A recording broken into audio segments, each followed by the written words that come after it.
తాకట్లో ఉన్న మీ బంగారాన్ని విడిపించి ఆ రోజు ఆన్లైన్ రేటుకి కొంటాం. Sharma gold company. కొంతమందికి ఏంటంటే కొన్ని డ్రీమ్స్ ఉంటాయి, అవి అసలు ఎంతకి ఫుల్ఫిల్ అవ్వవు. అందులో ఫస్ట్ కేటగిరీ ఏముంటుందంటే వాళ్ళ పిల్లల ద్వారా అవి నెరవేరుతూ ఉంటాయి. కొంతమందికి అది కూడా ఉండదు. అంటే ఇంక జీవితాంతం ఫర్ ఎగ్జాంపుల్ ఒక ఇల్లే అనుకుందాం మ్యామ్. నాకు ఇల్లు కట్టుకోవాలనేది ఒక కోరిక, చిన్న ఇల్లు, అది ఏదైనా పర్వాలేదు ఉండడానికి ఒక గూడని. ఎంత ప్రయత్నిస్తారో, వాళ్ళ లైఫ్ అంతా కష్టపడతారు, కానీ వాళ్ళు చనిపోయే వరకు కూడా అసలు అది ఆ డ్రీమ్ నెరవేరదు. ఇది దేని గురించి జరుగుతుంది ఇలా? ఇదే నేను చెప్పింది మెటీరియలిస్టిక్ వరల్డ్ అంటే ఏంటంటే ఏదైతే నీ చుట్టూతో ఉన్న వస్తువులతో నీకు అనుబంధం ఉంటాం, కోరిక, అనుబంధం అంటే కోరికలు అనుకో, కోరికలు కాదు, మెటీరియల్స్ వేరు కోరికలు వేరు. సో ఈ మెటీరియల్స్ అంటే ఏంటి, కారు, ఫోన్లు, ట్యాబ్లు, టీవీలు, ఇళ్ళు, ఇవన్నీ మెటీరియల్స్ కదా. కోరికలు అంటే మంచి కోరికలు కూడా ఉంటాయి. ఇప్పుడు నువ్వు యాంకరింగ్లో టాప్ మోస్ట్ పొజిషన్కి వెళ్ళాలనుకుంటావు, వృత్తిపరంగా కోరిక, తప్పేం లేదు, అవి రీచ్ అవ్వచ్చు. అంటే నేనేం చెప్తున్నా, ఫస్ట్ మనం పుట్టాం కదా, ఎందుకు పుట్టామో దాన్ని అర్థం తెలుసుకోవాలి. సో నీ లైఫ్లో నువ్వు ఒక స్థానానికి వెళ్ళాలని నువ్వు గోల్ పెట్టుకొని దాని వరకు నువ్వు ధర్మంగా వెళ్ళు. ఓకే, నేనేమి ప్రతి ఒక్కరిని స్పిరిచువల్ మార్గంలో రా మోక్షం పొందమని నేను చెప్పను. When it time comes it will take you. So మనమేమి దాని గురించి ఫోర్స్ చేయాల్సిన అవసరం లేదు. నేను ఎప్పుడు కూడా మంత్ర సాధన కూడా నీ కోరికలు నెరవేర్చుకోవడానికే చేసుకోమంటున్నా, బెటర్ లైఫ్ కోసమే చేసుకోమంటున్నాం, వెరీ సింపుల్గా. అయితే ఏమంటున్నానంటే, ఇప్పుడు ఇల్లు ఉంది, ఒక అద్దింట్లో ఉంటున్నాం, సొంత ఇంట్లో ఉండి బాధపడేదానికంటే అద్దింట్లో ఉండి సంతోషంగా ఉంటే కూడా ముఖ్యమే కదా. నేనేమన్నానంటే సంతోషంగా ఉంటాను చూడు, ఏ ఇల్లు అయితే ఏంది. ఇప్పుడు నువ్వేదో ఇల్లు కొనుక్కోవాలన్న బాధలో ఉన్న ఇంట్లో కూడా ఆనందంగా ఉండట్లేదు నువ్వు. ప్రజెంట్ ఈ క్షణం బతకమంటున్నా, ఎగ్జాక్ట్లీ ఈ క్షణం జీవించండి. రేపు అనేది గ్యారంటీ లేదు, అది అర్థం చేసుకోండి అంటున్నా. సో మనం వచ్చేటప్పుడు ఏం తీసుకురాలా, పోయేటప్పుడు సొంత ఇల్లు కాదు, బట్టలు కాదు, కార్లు కాదు, బంగారం కాదు, ఏం తీసుకెళ్ళావు. సో ఏదో ఒక పేరు ఉంటుంది ఈ భూమి మీద, అది వీలైతే వదిలేద్దాం. ఒక మంచి పేరు ఏదో ఒకటి వదిలేద్దాము, లేదు అంటే ఇట్స్ ఓకే, చెడ్డ పేరు వదలకుండా పోదాం అంతే. నేనేమంటున్నానంటే ఉన్న దాంట్లో సంతోషంగా ఉంటే, లేని దానికోసం బాధపడకుండా ఉంటే అదే గొప్ప జీవితం అంట. కాబట్టి సొంతిల్లా అద్దిల్లా కాదు, సంతోషంగా ఉన్నావా లేదా చూడు ఆ ఇంట్లో. ఒకవేళ డబ్బులు ఉన్నాయి, కొనుక్కొనే స్తోమత ఉంది, కొనుక్కో ఉండు, లేకపోయినా ఉంది. సంవత్సరానికి 2 సంవత్సరాలకు ఒకసారి అద్భుతమైన నీకు నచ్చిన అద్దిళ్ళలో ఉండి ఏమైంది. సో మీరు అన్నట్టు ఎదుగుదలకి ఉపయోగపడే కోరికలు మంచివే, కానీ అత్యాశలకు పోయి వేటిపైన మోజు పెంచుకోకండి అని చెప్తున్నారు ఓపెన్ గా చెప్పాలి. Very much. ఎందుకంటే ఇప్పుడు నువ్వు సొంత ఇల్లు కొనుక్కోవాలనుకుంటావు, పని చేసే దానికంటే ఎక్కువ పని చేస్తావు, అటు నిద్రపోతుంది, ఇటు తిండి అలవాట్లు పోతాయి. ఎందుకు అంటున్నా, when it comes it will come. Accept చేయాలి ప్రతి ఒక్కటి అంటున్నా. జీవితంలో మనం యాక్సెప్ట్ చేసే మోడ్లో ఉన్నప్పుడే చాలా పెద్ద విషయాలు కూడా చిన్నగా కనిపిస్తాయి. సొంతిళ్ళ అద్దిళ్ళ అనే కాదు, సంతోషంగా ఉండటం ముఖ్యం.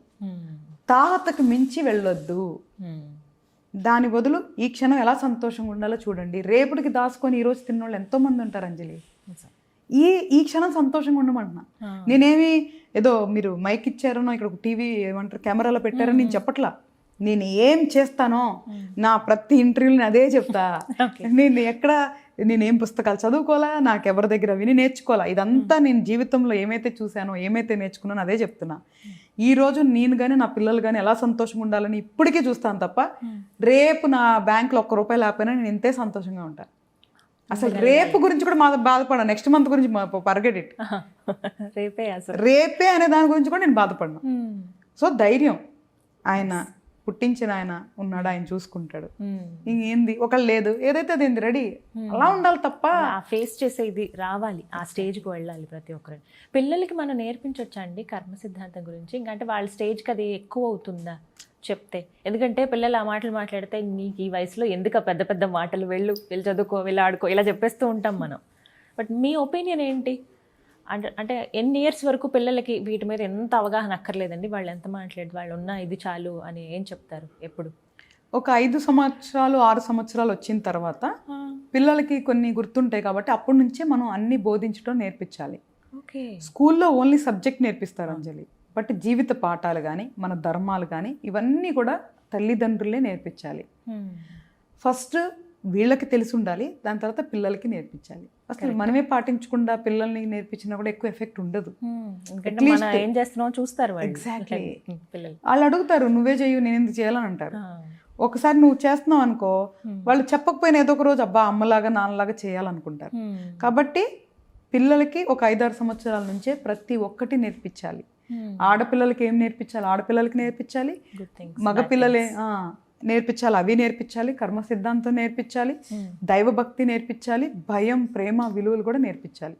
అండ్ ఎమోషనల్ ఫ్రీక్స్ లాగా అయితే మాత్రం చేయొద్దు. చాలా మంది టూ మచ్ ప్రేమించేసేసి తల్లిదండ్రుల మీద కూడా ఎక్కువ చేసేస్తారు. అవి చేయొద్దు. ఎమోషన్స్ ఎంత తక్కువగా చిన్నప్పటి నుంచే వాళ్ళు కంట్రోల్డ్గా ఉంటే చాలా తక్కువ సమస్యలు ఉంటాయి పెద్ద అయ్యాక. ఎందుకంటే ఇప్పుడు పిల్లల్ని చూస్తున్నాం కదా, అసలు అమ్మో ఎంత ఫాస్ట్ ఉన్నారు వాళ్ళు. ఫాస్ట్ అని కూడా అన్నాం, అసలు అది వేరే వాళ్ళని వర్ణించడానికి కూడా లేదన్నట్టుగా అయిపోయింది. అంటే వాళ్ళు వెళ్తున్న మనకి ఇప్పుడు సోషల్ మీడియా కావచ్చు, ఇప్పుడు బయట ఉన్న కల్చర్ కానీ ఇదంతా మీరు చూస్తున్నారు కదా, ఏమనిపిస్తుంది నెక్స్ట్ ఎలా ఉండబోతుంది ఫ్యూచర్ అని? అంటే ఫస్ట్ తల్లిదండ్రులు స్పాయిల్ అయిపోయారంటున్నా. మనం ఏమంటున్నాం అంటే ప్రజెంట్ జనరేషన్ అని బ్లేమ్ చేస్తున్నాం. ఎవరు ఇచ్చారు వాళ్ళకి ఫోన్స్? తల్లిదండ్రులు వాళ్ళు ఏయో పనులకో ఇంకొకటో వాళ్ళు పిల్లల్ని వాళ్ళని పిల్లలు బాదర్ చేయకూడదు, పిల్లల్ని ఆ క్షణం వదిలించుకోవడానికి ఇచ్చే టూల్సే phones and TVs, tabs, whatever it is. First తల్లిదండ్రులు ఇవ్వకుండా ఎట్లా జనరేషన్ మారిద్ది? సో వస్తువు తల్లిదండ్రులు ఇస్తేనే కదా, ఒక వయసు వచ్చే వరకు అయితే వాళ్ళు కొనుక్కోలేరు కదా. సో నేనేమంటానంటే తల్లిదండ్రులనే ఫస్ట్ తప్పంటున్నాను. ఇలా ఎలా ఉంటుందంటే అబ్బా నేను ఎంజాయ్ చేయలేకపోయినా, నా పిల్లలు ఎంజాయ్ చేయాలి ఏంటి? ఈ మాట నేను చాలా మంది దగ్గర నువ్వు ఇప్పుడు చూస్తే ఇప్పుడున్న జనరేషన్ అలాంటి బట్టలు వేసుకుంటున్నారంటే తల్లిదండ్రులు ఎలా చేస్తున్నారు? అరే ఆ ఆడపిల్లని ఎట్లా కాపాడుకోవాలి, ఎలా ట్రైన్ చేసుకోవాలో చూసుకోకుండా ఇప్పుడున్న పరిస్థితుల్లో నీ ఇష్టం వచ్చినట్టు బట్టలు వేసి బయటకు పంపించి ఫ్యాషన్ అంటున్నారు. నేను వేసుకోలేకపోయా కదా, ఎందుకు వేసుకోవాలి? ఎందుకు వేసుకోవాలి? అది మన సంస్కృత, లేదు అంటే అవసరమా, లేదంటే దానివల్ల మంచి పనులు జరుగుతాయా?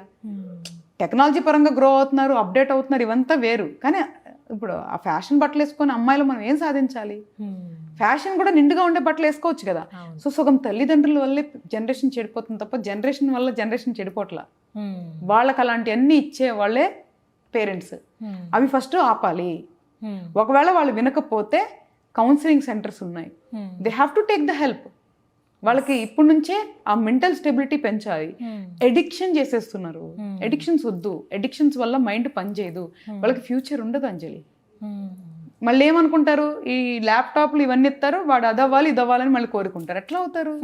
అందులో మళ్ళీ ఏఐ జనరేషన్ అసలు ఎప్పుడు ఎలా ఉందో, ఏది నిజమో ఏది నిజంగా కూడా తెలియట్లేదు. ఇప్పుడు నిజంగా మనిషి ఉన్నాడా అక్కడ లేదా అనేది కూడా అర్థం కాని పరిస్థితి అయిపోయింది. సో నువ్వు చెప్పినట్లు ఈ సోషల్ మీడియాలోనే అన్నెసరీ కంటెంట్ అంతా చూస్తున్నారు. నువ్వు చిన్న పిల్లలకి ఇచ్చి ఇన్స్టాలో వదిలేస్తున్నారు. అసలు ఎంత అడల్ట్ కంటెంట్ ఉంటుంది ఇన్స్టాలో.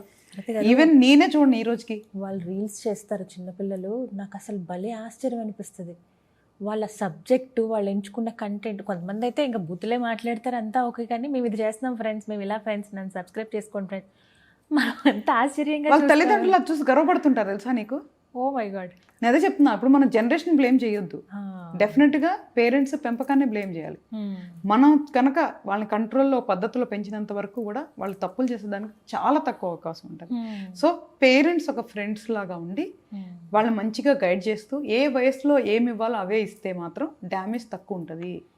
ఇది పేరెంట్స్ బాధ్యత, 100% పేరెంట్స్ బాధ్యత. ఐ నెవర్ జనరేషన్ బ్లేమ్ చేయాలి. ఎందుకంటే ఇప్పుడున్న జనరేషనే మాకు ఎక్కువ ఫాలోవర్స్. అవునా?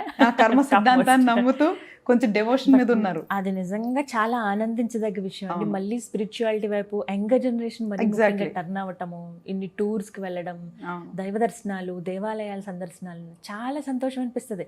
టెంపుల్ టూర్స్కి వెళ్తూ ఉంటాను మ్యామ్ నేను. అక్కడికి వెళ్ళినప్పుడు చూస్తాను కదా, చక్కగా పంచలు కట్టుకుని ఆడపిల్లలు అయితే పట్టుబరికి నీళ్ళు వేసుకుని భలే సాంప్రదాయబద్ధంగా వస్తారు. అంటే కాసేపు అక్కడ ఉంటారు, ఆ వాతావరణమే వేరుగా ఉంటుంది ఆధ్యాత్మికంగా. చాలా సంతోషం అనిపిస్తుంది. మార్పు మంచిదే. అవును. Thank you so much. చాలా విలువైన సలహా సూచనలు ఇవన్నీ కూడా. థ్యాంక్ యూ హరిత గారు. థ్యాంక్స్.